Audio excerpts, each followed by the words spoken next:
লোকসভা ভোটের আগে ফের বড়সড় সাফল্য বীরভূমের ময়ূরেশ্বর থানার পুলিশের।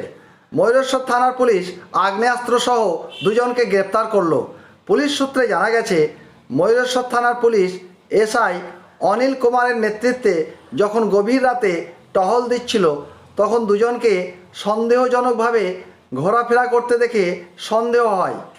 জিজ্ঞাসাবাদ করে ক্যানেল মোড়ের থেকে দুজনকে হাতে নাতে ধরে ফেলে পুলিশ।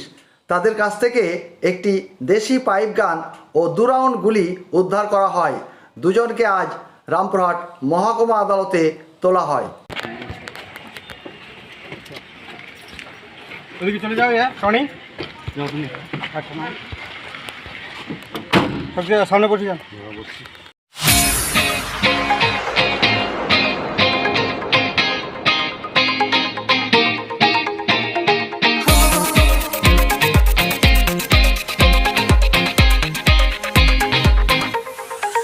Oh,